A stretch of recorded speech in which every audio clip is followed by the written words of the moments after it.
Hello. Hello. No, Lindsay, you don't have to talk to him like that. No, I do. This isn't the Night Peddlers. No, this is the Night Peddlers. No, is it? Yeah. Are you sure? I thought we were doing another Mud Peddlers. No. No? We're doing another Night Peddlers? I think it was going to be a... Night? Listen, all you need to know is that if you're a Night Peddler, we usually end up seducing you at the first part of the episode. Yeah, we do. But, I just thought we were doing 2 Mud Peddlers today. Oh, okay, I'm in the process of quitting my other job, So right? it's teaching tales. Oh, right, we haven't even talked about all of that for you. That's what I'm trying to tell you. That's what I'm trying to say. I get it. I'm sorry. I didn't understand. All right. Hi.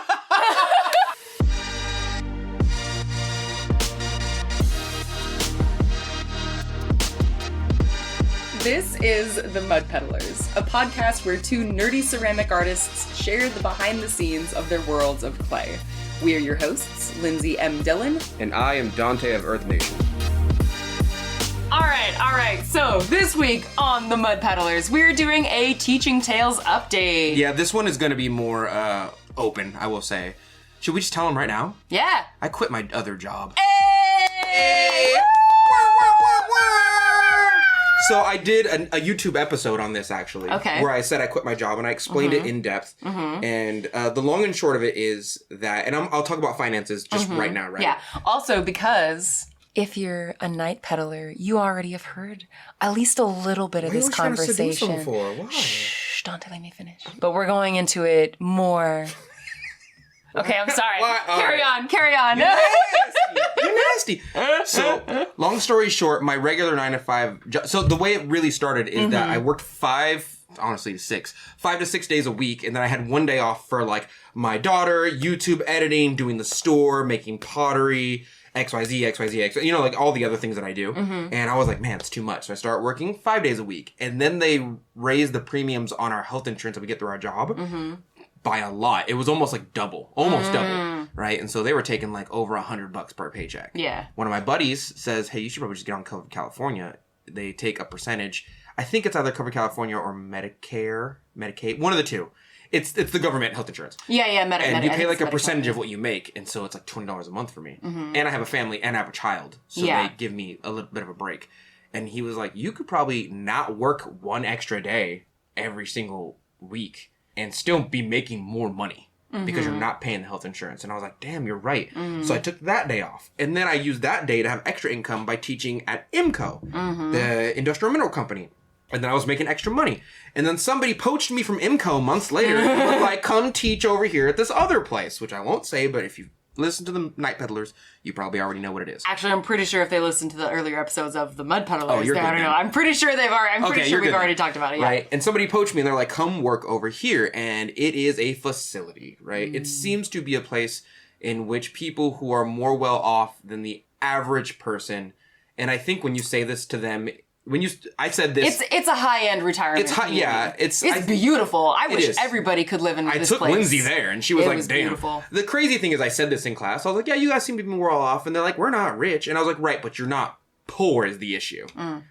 None of you are low class here. You know what I mean?" And they're like, "Oh, okay." Anyway, to go back to the original thing, and so I started doing the math, and they told me how much they're going to pay me, and I thought to myself, this could just replace my 9-to-5 job. And for some context, in case you are a new listener and you don't know what Donte's quote-unquote 9-to-5 job was, it was... I was a chef/cook at a relatively popular place in Sacramento. Yeah. And I liked my environment. The boss was nice. We had problems like any other place does. But I was the second in charge of the kitchen. It was great. I ordered most of the food. And... after a while, it just turned out to be so much work that it wasn't worth the amount of money they were giving me. And I wanted more time with my daughter, and I wanted more time to spend. I wanted to be more family-oriented. Yeah. And I also wanted more time to work on my expression of myself artistically and to sell my work and make more content. Because it's getting to a point where it's becoming a career job at this point. Yeah. And so this place hired me, and to be frank with you, the amount of money I got for my paychecks every 2 weeks at my 9-to-5 cooking job were in between, I want to say $700 and $900 every 2 weeks. Right? But this place is no, we pay you we bottom out at a certain percentage or a certain amount, and then we add on for every student that you get because the students pay for being in class every month. So the way they pay me is that essentially they pay me $80 every class. I have 2 classes a day. 2 days a week. Mm-hmm. So technically speaking, every week I have 4 classes. And Okay. every day is 2 classes. Mm-hmm. Right? So I only really teach 4 classes a week. And I'm Mhm. only there for 2 days out of the week. Yes. They pay me $80 for every class, no matter how many students are there. After the 4th student, they pay me $10 more per student per class. Mm-hmm. So one of my classes has 15 students in it. So for that 3 hours of work, because a class is only 3 hours, it's like $190. Hell yeah. Right? And then I have another class after that, which usually has around the same number of students. Mm-hmm. And I do this 4 times a week. All of this together makes over a G usually. Mm-hmm. And the previous teacher, who I met with, had lunch with, great guy named Jim, he was like, yeah, in the high times it's like 3 Gs. Oh Like God. every month at least in the high times. In the low times it's like 2+ Yeah. Gs. And I was like, that automatically makes more than my 9 to 5 job with 2 extra days off Yeah. for family and content creation time. Yeah. I love that you consider a day off as still content creation. It time. is. I truly don't have days off. Yeah. Like I'm cleaning the house. Every parent that I ever talked to before having my kid is like, you don't really get days off. You just have more relaxing work than other work. Yeah. And I'm like, yeah, that's kind of true. But those people usually have side jobs and then they're parents. And I have a bit more going on. I'm not trying to. yeah, like, no. I mean, you have a full-time plus job. Yeah, Like, I have like 3 jobs essentially. yeah. People are like, video editing is not a job. And I'm like, then you get to be my video editor now. And they're like, no. And then you try and teach them. And they're like, this is a lot of things to know. And I'm like, yeah, it's almost like you're lying to yourself. But like, I make my own glazes. I'm part of the glazy community. That's not really a job. And then I'm my own social media manager. I don't consider that a job, but it is. There is a job form for that. And then I have to create the stuff. I have to know the stuff in the first place. I have to make it food safe. And then I have to make sure that my glazes are food safe, develop new glazes. And then I have to like kiln my own stuff. Usually people have kiln masters in school that their entire job is to kiln student stuff. I do my own stuff on top of my student stuff now. And then I also have a child. And then I had a 9 to 5 job.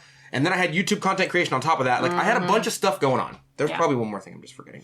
Photography, shipping, workout, filing taxes. Yeah, just in general being a... God forbid I have times for my friends and to go to the gym and slap some cakes. Like, God forbid, right? I just didn't have the time for it. I took on too much. And so I finally told my boss, like, look, this new place pays me way more for what I like doing and I'm pretty good at. And I've been doing it for a long time on YouTube and in real life to, like, do the thing I naturally do. Yeah. Less work, more money. I'm out. I'm leaving. And he didn't like it too much. Yeah, of course But not. he understood. Me and him are pretty good friends. So he was kind of like, I get it. People come and people go. Yeah. We hugged it out. And Oh, that's good. I told him, you can have me work 1 day a week on the hardest day. Replacing somebody on a Sunday morning is very difficult at my job. Yeah. It takes But years of that's for training. a limited time, though, right? Yeah, I told him, you need to be looking for a new guy. You can't be doing this for like, I'm not going to stay on a Sunday morning for like 3 months. Okay, yeah. Just because it's hard to replace me. Like, after a while, I'm going to have to pull the cord. Yeah. Right. So you're essentially giving, like, an extended notice. I said I said I'll give you a month notice. After St. Patrick's Day, I'm gone. I'm not coming in Friday, Saturdays anymore. I looked at the schedule last week and it still has me on after St. Patrick's Day. And I told all the managers, I was like, I'm just letting you know I'm not showing up for those days. Yeah. And you no longer have a punishment mechanic for me. Yeah. And one of the people know me pretty well, so he knows how I use the term punishment mechanic. And he's like, yeah, it's not like we can fire you now, huh? And I was like, no, you can't. Yeah. You know what I mean? Yeah. And he was like, yeah, that's fair. I was like, I'm just late. They scheduled me anyway. I want to be real honest with you. And I'm letting you know because I think I'm being nice about it. I'm not showing up. So you have the opportunity to replace me. Yeah. Which I know is difficult in the first place. But it's not happening. Yeah. Like, I'm going to create YouTube videos and work at a different job. Yeah. And he's like, all right, that's fair. But this place is great. Has a gym. You saw it. I did. Yeah, has a gym. Has like 2 pot pools, 2 saunas. So pretty. It looks like heaven. It does. To me, at least. Mm-hmm. It looks like we're pearly gates. It's at least like 3 miles deep. Yeah. There's 2 hubs.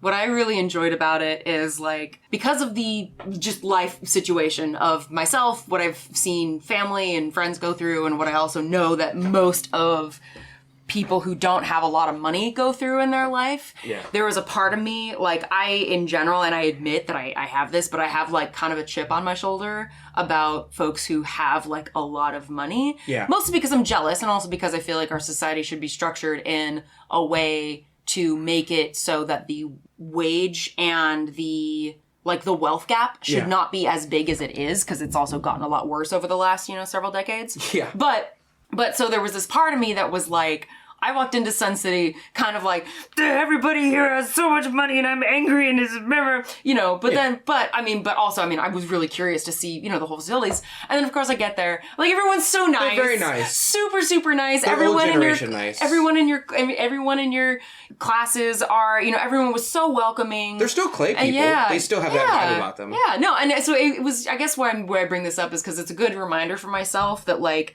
when it's a good reminder not to be in an echo chamber. Like, yes, 100%. Just because everybody there, you know, is really nice, like it doesn't mean that wealth inequality is not a really big problem in this country. Yeah. Like it doesn't negate all those things, but it's a good reminder to see the humanity in people. 100%. And so I'm really glad for that because it was a good chance for me to check my own, like... Yeah, there's too much polarization, especially every 4 years in America. And it's just like, if you just sat down and talked to someone like a normal person without being super polarized politically, if you actively don't make, and I'm not saying this is you. Oh, sure. But I'm saying like, if you actively don't make half of your personality about your political beliefs, constantly interjecting them into every conversation, you would probably get along with most people unless something's truly wrong with them. Yeah. Unless something's like actually f***ed in their head. But most of the time, most of the people that are my students are not my political alignment, and they're good people. You know? Yeah, Granted, there's a scale. But yeah. Because I think... There's exceptions. I think the thing that makes it difficult, and again, here I'm not talking about your students, I'm talking like broadly, because I think, and again, we're getting a little bit off here, but I do want to say that like, for instance, I'm able to be in that space relatively comfortably. First of all, because I'm white and most of your, you know, folks in there are white. There's like a class thing that is easy for me to connect with. The high majority of them are, Yeah, but I also did not wear my plants against gender norms shirt. Like, I covered it up, right? Yeah. And so it's like, I do think it is, like, there can be that idea that you've kind of said where it's like, oh, someone is just wearing their political identity on their sleeve all the time and they need to, like, cool off. Not that that's exactly what you're saying. Yeah. But there is a point where it's like, if I told somebody that I'm gender fluid and they think that I need to die... that's an extreme. It's going to be hard for me to get along with that person. Yeah, and I think absolutely. like when it comes to those kind of like life or death circumstances, bridging that gap can be really hard. Yes. So I don't want to minimize that. Yeah, I don't want to minimize it, but I do want to exemplify the fact that those are usually extremes. But long story short, I essentially like quit my job and now I have technically 3 more days off a week to make content and work on my art form.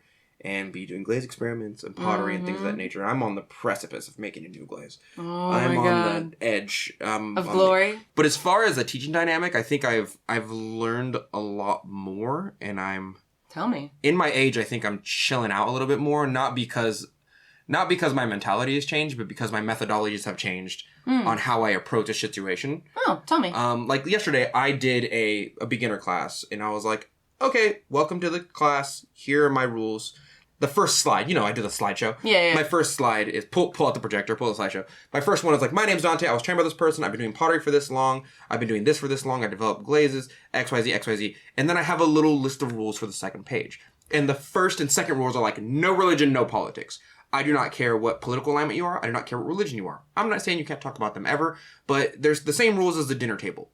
I don't want no arguments about this, and it's not constructive to the art world. Usually. So usually. Yeah, like unless you're talking unless you are making political work, I say usually just for the people that are going to bring up the small. Yeah. You know what I mean? Yeah. But as general dinner table rules, no. And I was like, if you bring it with you, you take it with you. I don't want to hear anybody stole my radio because I left it here overnight, XYZ, you know, and one of them was like, we're not kids. And I was like, I get that you're not kids. I totally understand that. But if I'm being realistic with you, I don't want to treat you like you're old. And everyone in the class was like, oh, yeah. Oh. Yeah, everyone was like on board with that. They were like, we want to be treated like normal human beings without age being involved. Yes. And I was like, so I'm going to treat all of you like I treat, I'm like how I used to teach college classes a long time ago when I was like a TA. Mm-hmm. I'm just going to give you the set of rules if you need help with something physically, because realistically, you guys are no different than a normal person who's learning something. You just have some physical and maybe some mental inabilities to do some stuff. Yeah. That's about it. But you are not a monolith. All of you are not the same person because you're older. Right. You guys all have different personalities. And like everyone in that class seemed to like me saying that. Everyone in that class was like, we like that you're not treating us like old farts. Yeah. Right? And so I was like, I'm going to talk to you the same exact way that I would talk to anyone with a modicum of respect regardless of your age. Mm-hmm. That means that I'm not going to be sensitive to your age unless you actively ask me to do something specifically because of your age. If you need help, if you want me to get water for you, for your water bucket, for your crafting, I forgot what the word is. Accommodate? Yes, I will make accommodations for you. I do not mind doing that. I'm not cold-hearted. I'm not just going to be like, suck it up, do some push-ups. I'm not going to do that. Yeah, no. But, like, at the same time, I'm not going to give you special treatment because of your age. And, like, across, like, 95% of them were like, yes, thank you. Yes. And one of them was like, but we are different. And I was like, you guys are generationally different, but I'm not old, but I'm kind of an old head. You know what I mean? Like, you're going to see me pull up my phone 2 or 3 times in class, and it's mostly to check on my wife and daughter. Yeah. And they were like, oh, yeah. Like, I vibe with them on a certain level. Yeah. And I think it's because I have dad brain. I think that's really cool that you actually open that up to have that conversation, too. Because I think that's, like, 100%. That's one of those dynamics that, like, if I'm going to be honest, that's not something I would have thought to bring up. Because I have to. And I think that makes sense for you. Like, because, like, I've told you many times. Yeah. Well, because my inclination in general, too, is to, like, I tend to not in what is, I'm still trying to figure out if code switching is okay to use, like, not in a racial situation, because obviously I'm white and I'd be going into a room with mostly white people. Right. But, like, I will change my behavior based on the people that I'm around. So it's like, I would be more inclined to try and match where they are on things and try, like, how I would behave around them is probably a bit different than how I would behave around, like, college students. Potentially. Not that different, but anyway, but point being, I think it's cool that you... There's a cultural dynamic, but there's not. Right. There's not a respect dynamic for me. Yes.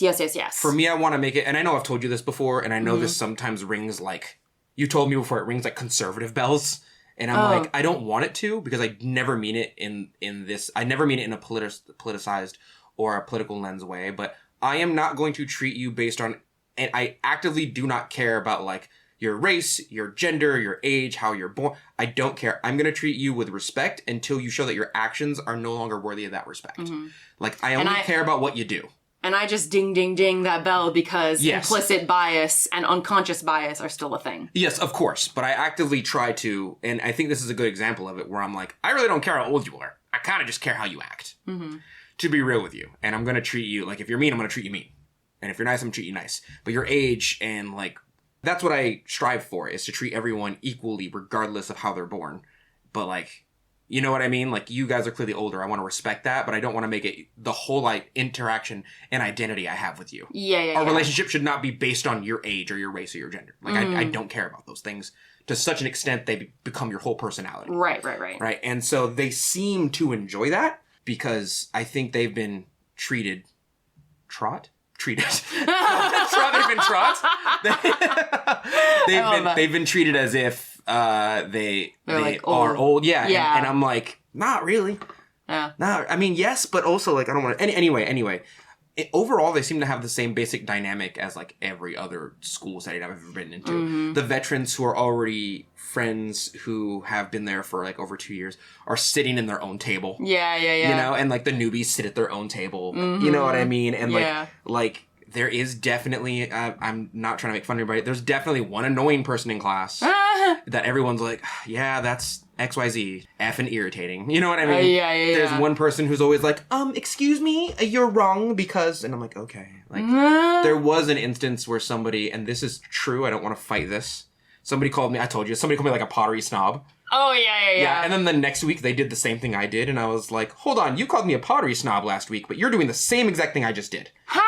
And she's like, it's different. I was like, no, it's not. You're being a hypocrite. And the rest of the class was, like, behind me. Oh my god. They were like, yeah, she does that. Oh my god. You know, and it's weird because, like, I think a lot of them, because of their age, think, like, we're clearly more experienced and whatnot than you. But in this dynamic, I'm the teacher and I'm usually more experienced in the clay world than they are. Yeah. So when I say something that they haven't experienced, some of them push back. And so this is where I was trying to tell you earlier, the last podcast. I was like, I'm just going to stop pushing back. I'm just going to go, we'll see. Like, you'll see. Either I'm right or I'm wrong, and you'll see. A good example of this is we did have the conversation of, like, why there seems to be a certain class and type of person in the ceramic art world more often than not. Remember we had that conversation quite some time ago? Yeah. And people often don't like when I make this comment, but I opened it up in a more constructive way. And somebody was like, oh yeah, we're different from these people. And I was like, well, Sacramento has a different vibe. We have these conversations, and they're very, they're good. I think they're constructive more so than judgmental at this point. That's good. Because I will say, yeah, Sacramento's a bit different. You know, Lincoln, once you get to Lincoln, you can really tell the culture difference.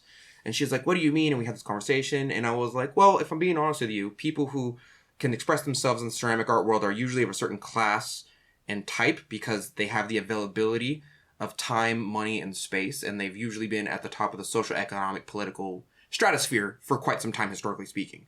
So they have like the money, time, and space to just like dick around with clay and express themselves in that way. People living paycheck to paycheck or have been disenfranchised economically don't really have that as much. Yeah. And one of them goes, give me an example. And I said, you should go to a ceramic art convention and just look around. You'll usually see people who look similar to the dynamic of this classroom. Yeah. Right? And one of them goes, so where are you from? And then we had to have the conversation of, I'm not Italian.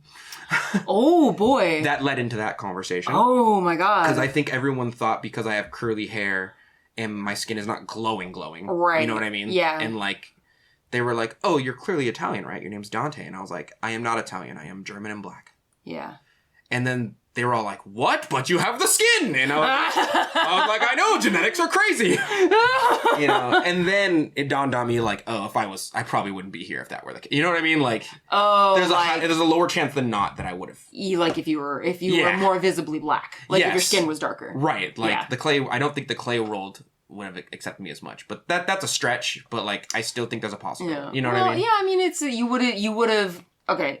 It seems like you would have dealt with a little more pushback. More pushback, more racism in general, because it's like, again, colorism is a thing. Like 100%. Yeah. The implicit bias that you speak of, people have, regardless of whether they think they have it or not, usually, and even we have it to some extent. Oh, yeah. But that being said, like the guy with an American flag photo would not leave nice comments on my YouTube channel 100% of the time. It's just anyway, I'm reaching.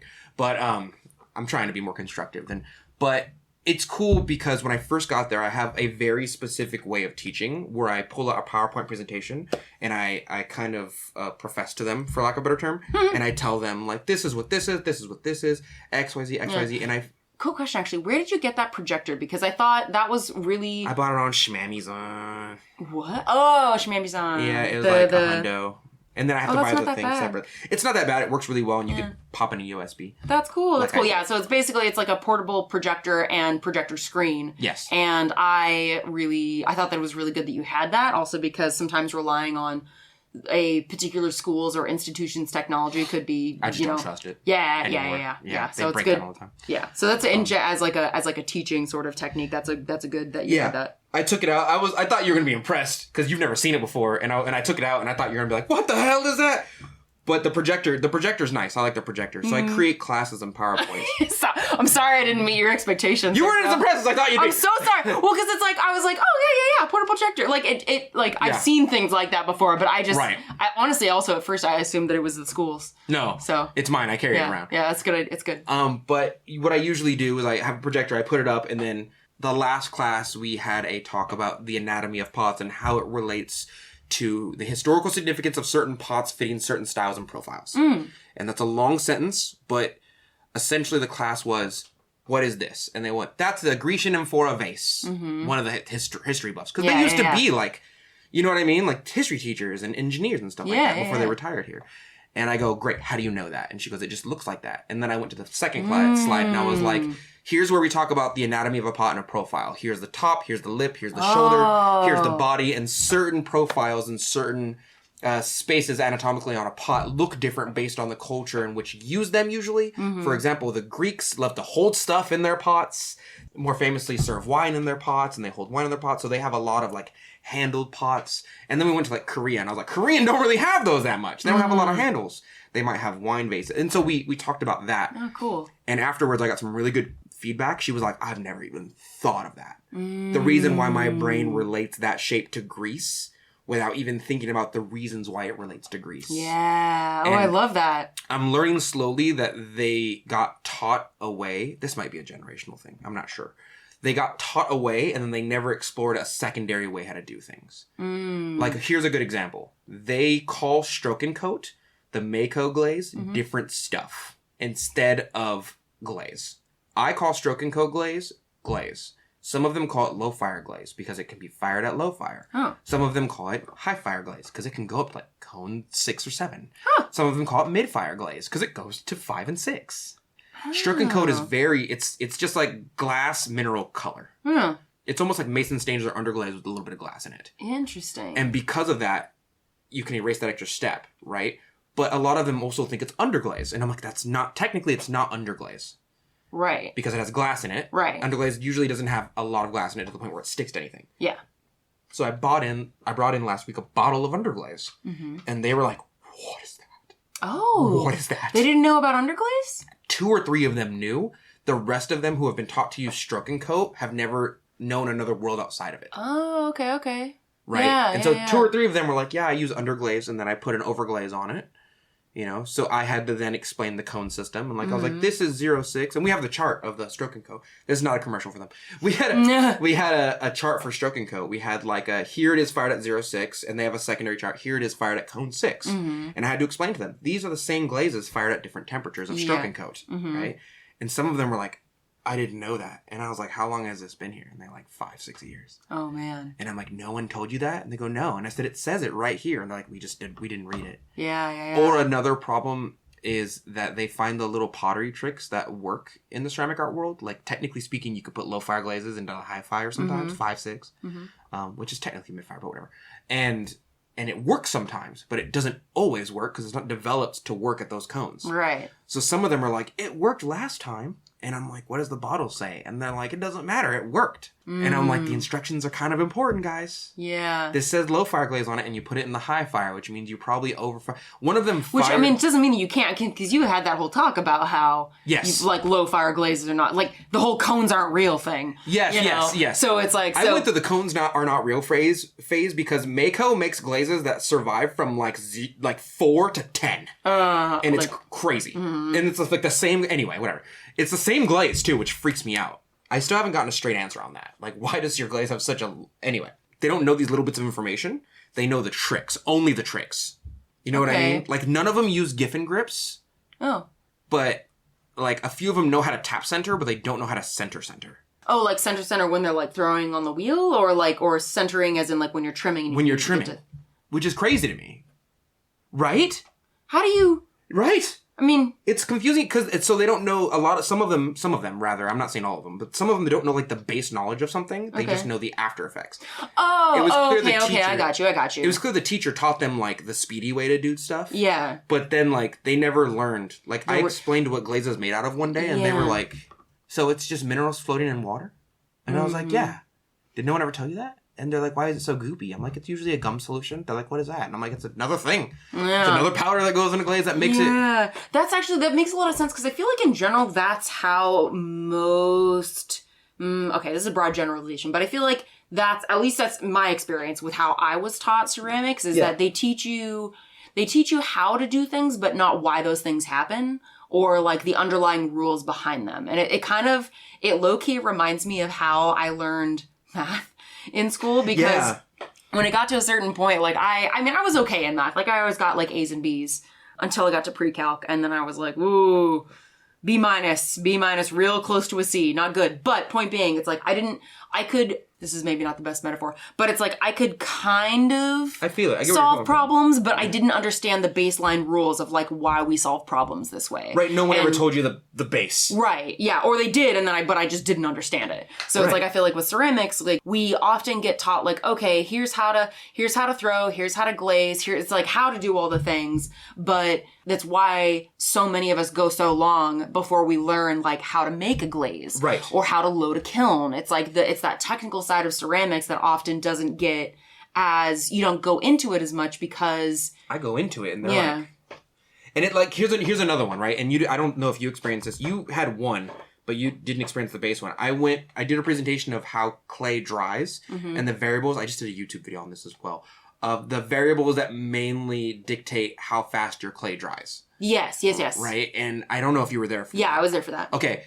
before that presentation, I made it because they were wrapping their work up with like Target bags. Oh no. And Walmart bags. And they were like, why is my clay drying so fast? And I was like, there's air holes in your clay, clearly. Yeah. And they were like, why are there air holes? I covered it with a bag. And I was like, it's not very good plastic. Mm-hmm. It's number one, it's porous. It's made more for strength than anything else. And number two, you're just setting it like... It's kind of like lightly draped over as opposed to like actually it's tucked not, under. It's not made of quality plastic that would form over the pot to make sure that it's an enclosed kind of little dome of moisture. Yeah, it's a stiff plastic. It's a stiff plastic. And so they were like, but the past teacher just said to cover it with plastic. And I was like, but he never told you the reason why we cover it with plastic, nor did he tell you how things dry out properly, did they? And they were like, no. And I was like, okay, so I got to do a class. Yeah. And then sometimes I get pushback where they're just like, well, last week I let my stuff air dry and it was good for like 3 days. And I was like, right, well, we had a thunderstorm last week, which means there's more moisture in the air, which means that if there's more moisture in the air, your stuff's going to dry slower because it doesn't evaporate out of the pores of your clay as much. And they were like, no, I don't like that. That's too much. No, that's too many words. And I was like, look, the drier the air is, the faster the water comes out of your clay. And usually things when hot are also dry, usually. Unless you're in a very specific place. Unless you're dealing with, like, humidity. I was in Japan for a while, and in their summers it rains. So all their pottery stays during the summer. But we live in California, so it doesn't happen like that. Because it's dry as balls Dry here. as hell. And I said, if you threw a pot in 110 degrees, you will notice that if you put it outside, it'll dry in, like, the course of 2 or 3 hours. In the winter, especially when it's raining, it takes days. Right? And they're like, oh, okay. So from this point on, everyone just started throwing away, like, Target and Walmart bags. Because they were like, oh, this is why it's not working. And it really helps that they seem to be... Some of them are like, I guess what you would say, old school smart. Because 2 or 3 of them are like, yeah, I noticed that I recycle all of the clay that you guys don't use in there. I put it in water and then I recycle it because I watched Dante's YouTube video on recycling clay. And most of the ones that are super dry to the point where they're just dead are wrapped up with this super stiff plastic. And not the garbage bags that Dante bought for us. Yeah. And I was like, start using the garbage bags. Right? And stuff like that, where like someone told them to use plastic to cover their stuff, but no one told them how. Yeah. You know what I mean? Stuff like that. And I think that's my biggest thing that I've learned in teaching, is that like I really have to teach the base of why things happen. Yeah. Instead of just telling them to do a thing and it'll be fine. Because the context of why we do the thing and how it's done and how it's done to your benefit are lost in that translation. Yeah, yeah. Are you focused on, like, because I'm curious, because again, everyone has their different, like, teaching style and stuff, and you seem to bring in small aspects of history. Are you, in terms of that knowledge, are you primarily focused on the formal qualities of things, or, because it seems like you're mostly talking about, like, the formal qualities, like technique, the anatomy of a pot, like you're talking about. And then you bring in some history talking about, like, this is what makes an amphora, this is what makes a moon jar, that kind of thing. Yes. So how do you decide what aspect to focus on? So the only reason I teach those things is because I believe at a base, it scaffolds on each other. So that's more of like a later thing that I want to talk about. Like, for example, I made, don't ask for this. I'm going to tell you right now, don't ask for this. I made a YouTube video on what creates profile and form, why pots look more elegant in the mind than they do more stout or beefy, even though they might be light in general, right? Yeah. And how the brain relates to shapes. Like why you would call a fork Kiki and a spoon Bob. Yes. You know what I mean? Yes, Stuff yes, like yes. that. But to be blunt, we're just not there yet. Because when I got to class, they're like, I'm using the wrong plastic. So I'm interested in those aspects. Yeah. But that's a pipe dream. Gotcha. Okay. Like, if I make a cylinder versus when I put this little thing right here in the cylinder, this is, and I'm pointing to a cup right now for Lindsey, this is multifunctional, right? This helps fit into your cup holders and make it more stable. It also technically makes the thing look a little more lifted. Yeah. Right? Yeah. Because it's in a taller V shape. Right? Yeah. And these two are a bit different in that form. Right? I don't want to explain this to them yet.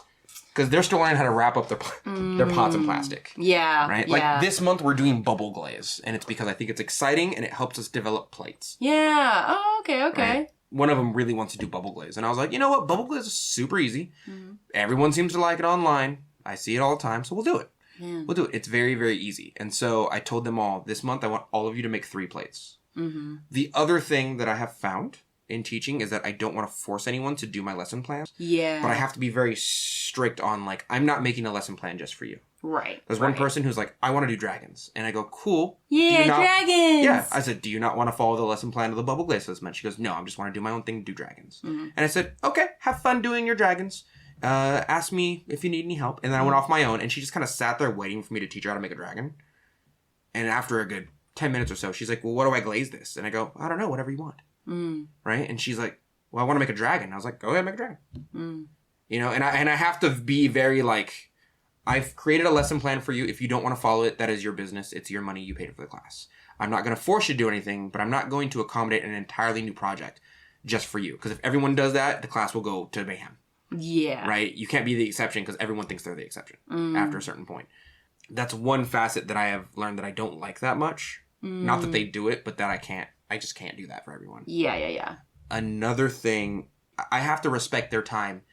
And that whenever I do a presentation, I go, if you've already seen this presentation from another class, because they switch classes sometimes, please ignore me. Go off, do your own thing. Yeah. You do not have to. If you want to learn from this, if you want to take notes, please do. Yeah, I make this generalized rule of like, if you want to do your own thing, please do your own thing. I will not bug you, but do not expect me to make a whole lesson plan just for what you want to do. Yeah. You know? I think that makes a lot of sense. I think it's fair, to be honest, because I'm willing to give you the skills to represent your own artwork and express yourself. I'm willing to give you the hammer. I'm not going to hammer the nail for you. I'm not going to tell you what to glaze your stuff. I'm not going to tell you how to represent yourself as far as style goes. But if you want to make a styled glazed plate, I'm going to show you how to make a plate for sure. Yeah. But like the second that you're like, I want to make a blue plate, do it for me. I'm like, no. No, I'm not going to take you step by step on how to make a blue plate the way I would make one. This is not Donte art time. This is you art time. This is for you. My job is to teach you. My job is to give you the tools to build a house that you would live in for yourself in the style that you would like it in to express yourself. It is not to build the house for you. Otherwise, you would all live in apartments. Yeah. And it would all look the same. Be ticky-tacky. You won't like it. Yeah, there definitely is, I feel like, because I mean, obviously I've taught less than you, but one thing I noticed when I was a TA for Marcia Schindler years ago, there definitely is a skill in helping people help themselves. Helping people help themselves. Yeah. Because it's like, because again, you know, I mean, especially if you're new to art and you're new to, you know, if you're new to all of this. Yes. You might just not know and I think I mentioned this again on our Mud Peddlers episode, but like the idea of having like a question thought tree where it's like, okay, how do I help you set up for yourself the questions to ask yourself so that you can figure out your own answer? Yeah, because I don't want to give you the answer. Yeah, it takes away the struggle. Yeah. And struggle builds character. To a degree, yeah. Well, also there's a sense of like, you know, someone could be like, hey, how do I glaze this? And it's kind of like, okay, well, you know, how do you want to glaze it? Like, and again, this is less in a kind of situation where like someone is doing their own thing separate from the main lecture. Cause I think it does make sense to like not try and accommodate everyone, you know, because again, things can go to chaos. But like if there was a situation where, you know, as part of the kind of group assignment, someone was like, oh, okay, like, how do I glaze this? Then it's like, okay, how do you help them ask the question of like, okay, do I want to make this representational or do I want to make it like stylized? And also knowing what those two words mean. Right. And having some context for that and go, okay, like, do you want to do crazy bright colors? Do you want to do dark muted colors? Or figuring out, like, I don't know. But I mean, again, all those things take time. Right. And I feel like that's one of the things that I enjoy the most when I think about like what teaching could bring people is like figuring out how to answer those things for yourself. 100%. Right now, we're just kind of going over the things that are common sense to us. Yeah. Like, if I buy an Amico Celadon, they have different hues of the same glaze. So they have, like, a green, and then they have a darker Celadon green, and then they have, like, a darker Celadon green. But you and I both know, relatively, that it's basically a base glaze with certain colorants in it. And then the next version of it that's darker green has a more, higher percentage. A higher percentage of those same colorants. Yeah. Right? So some of them are like, I bought Amico Celadon. They're 3 different glazes. But they really showed up with the same glaze in 3 different hues. Yeah. So they showed up with 3 greens and one's just a darker green. And so they're like, what happens if I mix these 2? And I'm like, it's just going to turn out green. Yeah. You bought the same glaze 3 times really, but they have no idea. Right, so a lot of the experience that I have just from moving in the ceramic art world is not lost on them, but they just haven't acquired it yet. Yeah. So realistically, they bought 2 bottles of glazes that they're just like, I don't need these. And I'm like, didn't you want to mix glazes? And they're like, yeah, but you just told me I basically bought the same color but darker 3 times. And I'm like, you did. Yeah. You really did. Or they'll be like, is this high fire? It says it on the bottle. And I'm like, read the bottle. You know, I try and be nice about it. Yeah. But I'm like, just read the bottle. Read on the back. It'll tell you what cone it is. And they go, this one says 5, 6. What does that mean? And I'm like, that's usually higher fire. Mm-hmm. I wouldn't call it high fire, but it's higher than low fire. Mm-hmm. They go, so it's high fire. And I go, for our purposes, it is high fire, yes. Yeah. It is not low fire. So when you put it on the shelf, put it on the high fire shelf. They go, okay. They still have trouble conceptualizing 0, 6 versus 6. Yeah. And so I'm cementing that right now. Mm-hmm. So to your previous question of like, are you interested? I'm interested in those facets. Mm-hmm. We're not there yet. Yeah. We're not gonna go there yet. I hear that. Yeah. And I love them so much because some of them are professionals in their fields. Mm-hmm. But clearly, like one of them, I think you were there for, is a mathematician. Yes. And I was talking about how when you make a glaze recipe, because one of them was like, I want to see a glaze recipe so bad. Oh yeah. You were I think you were there for it. And it said, okay, like here's 100%. And then you go over that and you add the colorants. And he goes, excuse me, you can't have more than 100% of anything. And I was like, in the ceramic art world and the glaze world, we do. We have 100%, and that's what makes the base glaze. Mm-hmm. The rest of it is generally, I say generally because this is not true, just colorants and oxides and carbonates that they're just the color of the glaze. And he goes, and that goes to, and I said, it could go to like 111%. And he was like, that's more than 100%. That doesn't exist. Mm-hmm. And like he explained to me later, he's like, I'm a mathematician. I know. Yeah. And I was like, right, but we're not in the math world. We're in the ceramic art world. And for the ceramic art world, when you go on Glazy and Digital Fire and whatnot, and they give you recipes, the glaze itself without the color is generally 100% of the glaze. Because it's a glaze at that point. Yeah. The color, which is what you guys are really interested in, is over 100%. And he goes, I just disagree. And I was like, you don't really have to agree with it. It's just kind of true for us. Yeah. It is whether you like it or not. You know? Yeah. Well, because it's like language is dependent on the situation a lot of the times. Right. And we went through it. I was like, in order to make this part of the 100%, you would have to lessen these percentages. But since 1% equals 1 gram usually, unless you're making multiple batches, you would have to say 1 equals like 0.7 instead. And he goes, well, why would you do that? That's an extra step. And I was like, yeah, and it's difficult. And I don't want to do that. So most of us just put 100%. And we argued over it a little bit. And he was like, there's no such thing as over 100%. I need you to say that. And I was like, okay, 200%. And he goes, that's just 100% twice. Mm-hmm. And I was like, but that is more than 100%, isn't it? It's twice of what 100% is. Mm-hmm. And he goes, no, it's the 100% twice. And then I was like, okay, what's 160%? He goes, that's 60 more than 100, but it's a whole new fact. And I was like, you're stressed out over this thing that doesn't matter. I don't know how to explain this to you, but I promise you in the ceramic art field, our glazes are 100%, mm-hmm. and then the colors are usually over that amount. Yeah. Or anything extra is over that amount. Because at 100%, it is a glaze. It is considered a complete glaze. Yeah. You guys just like the color, unless you wanted everything to be relatively clear and white. Mm-hmm. Or, whatever in white. So I think that's the only thing that I struggle with in the class, is trying to indoctrinate them into the clay world. Mm. They have questions like, what does RIO mean? And I'm like, it's red iron oxide. And they go, hey, I remember asking that question. Yeah. And what is Rio? Yeah. And they're like, what is red iron oxide? And I goes, it's oxide wash, pretty much.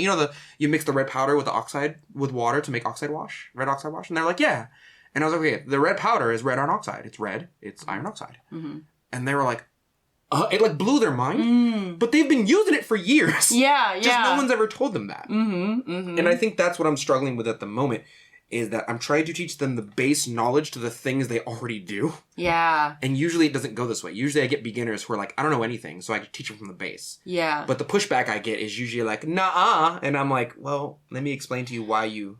Oh, that's interesting. So it's kind of like that thing, if this is a correct parallel. It's like when people talk about if someone has learned enough of an instrument to play, but they're not using the proper technique. Yes. Then... And again, with ceramics, with ceramics, obviously, there's many different ways to get the same thing, but in terms of but there are more efficient ways or better ways to do a certain thing. Yeah. And okay. I think I get what you're saying. I think a more apt example is that have you ever met a guitarist who doesn't know how to read music? Oh, yeah. It's like that, where they're already at the stage where they're guitaring, but they don't I'm like, this is an E and this is an F, and they're like, I don't know how to read music. Gotcha. And I'm like, why are you playing the guitar if you don't know how to read music? And they're like, I don't know. Yeah. I'm like, you could probably play better if you knew how to read music. Yeah. And they're like, no, me doing this 3 notes, the Stairway to Heaven song for the past 5 years has worked for me. And I'm like, I'm telling you, you could play a bunch of different music if you knew how to read the notes. I'm telling you that. But I mean, it's fair. Maybe someone just wants to read the... It's fair, one thing. But what often happens, and this is where I started the conversation earlier, where I was like, I'm just going to let them do what they do and they'll learn by themselves, is that some of them take my advice and they end up doing these things that they're like, I got 3 more inches on my cylinder from doing this one thing Donte told me to do. And so Stairway to Heaven doesn't look so good when someone else is playing a different, you know what I mean? Like, we've all been playing Stairway to Heaven forever. And all of a sudden, Susan is playing a whole different song. How is she doing that? And she's like, well, Donte taught me how to read this one note. And now they're like, oh, we should listen to him a little bit. You know? Okay, yeah, that makes sense. And so that's kind of where I am, where I'm like, hey, man, I'm not going to force you to do anything. You do what you want to do. But if you see some stuff that someone else is doing that I taught them, maybe give me a holler. Maybe give me a chance. Yeah. Finger guns. Yeah. My dad finger guns. Dad finger guns. Yeah. I have these now. That's cool. Sorry, I talked a lot. I'm done now. No, it's good. That's good. No, it's good. It's a solid teaching update to what is your newfound well-paying job. Yeah, but I quit my other job. I'm so happy for you, dude. They're mad. They're not mad, but they're like, what are we gonna do? And I'm like, yeah, there's 4 people who hold that place together. Yeah. And I was one of them. Yep. And even on the days that I'm there, sometimes we struggle because we're understaffed. And they're just like, crap, we're losing Donte. What are we going to do? Yeah. And I'm like, you got to hire more people. And the bosses are trying, but it's hard. Yeah. It's not nobody wants to work anymore. It's of course not. It's just like somebody will sign up for the job and then just not come in. Yeah. And we're like, we don't know what's going on in your life, but you should have showed up to keep the job. Yeah. Yeah. Is there anything else we should talk about? That was no, I don't think so. I mean, I think we're at 50 minutes. Oh my God, I talked too much. Well, dear listeners, if you have any questions for us about teaching, about what it's like, how Donte got into this position, or things like that, send us messages, and then we will answer them. We will answer them. So I don't know. Say something profound. Profound. The emptiest barrels make the most noise. Remember that when that man's shouting in your ear next time. Why are men shouting in your ear? Because they're empty inside. Aw. Okay. All right, we'll see you next time. Bye.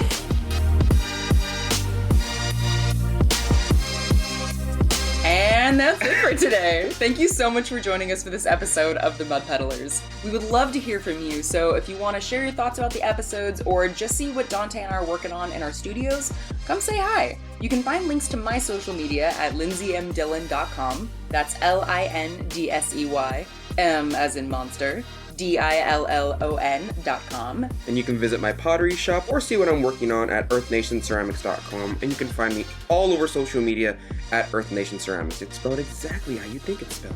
And if you want to support the show, hear some bonus episodes, and see some behind the scenes of my work, you can support me and the show at patreon.com/Lindsey M Dillon. Thank you so much for listening, and we will see you next time.